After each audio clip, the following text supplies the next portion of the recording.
We're outside the state capital. California has the 5th largest economy in the world, just behind Germany and ahead of the UK. It's home to Silicon Valley, Hollywood, and here in Sacramento, a thriving agricultural industry. But the Golden State is facing a series of problems calling for bold solutions.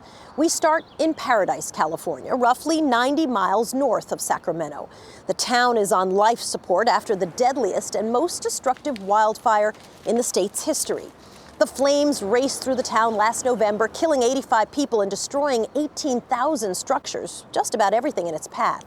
Paradise was once home to 26,000 people, and now it's estimated that just between 2,000 and 3,000 remain. And the question now is Paradise lost? Here's our correspondent, Jessica Gomez. I mean, everybody's seen a burnt down house.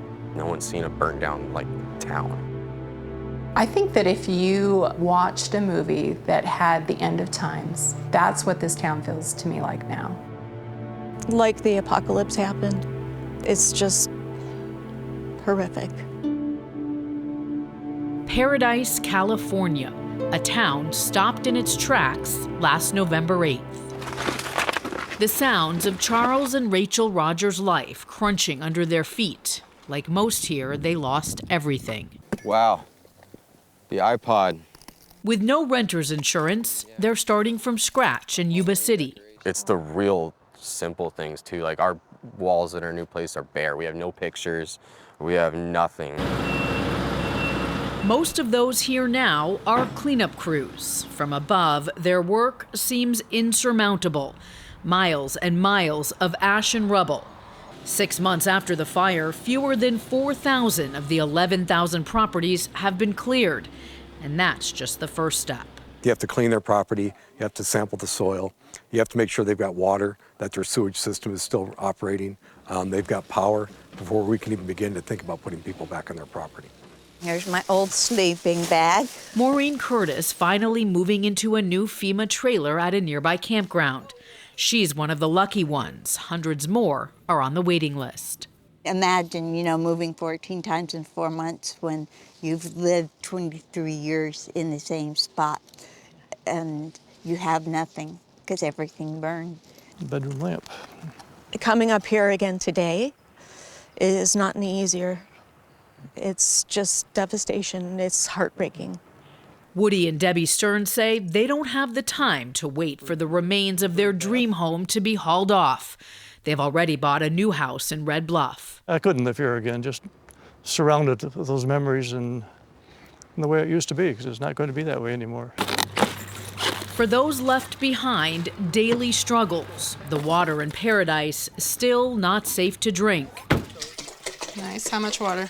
Tammy Spurlock's home was destroyed. She's living in her mom's house, one of only a few in the neighborhood still standing. I call it being in the bubble, but as soon as you go outside, reality hits that, this is where we live now. And so it's difficult. Tammy, a realtor, bought the burned out lot behind her mom's house and plans to build there once it's cleared. The state says that could take up to 18 months. It takes, 9 months to build a home, so 18 months plus 9, so we're at 2.5, 3 years. That's a long time to be in limbo. Number one is safety. Make it safer. At town listening sessions, concern those who want to move back won't be able to afford the cost to rebuild. Surveys, permits, and talk of new, safer building codes. Many here were underinsured. You just keep going. You have to. But Mayor Jody Jones acknowledges Paradise will likely never be the same. We're trying to do everything we can, but we cannot build people's homes for them or give them the money to build their homes. And I know that is hard, very hard. Not everyone will come back to Paradise. Jones says the town is applying for federal grants to help subsidize some of the rebuilding costs.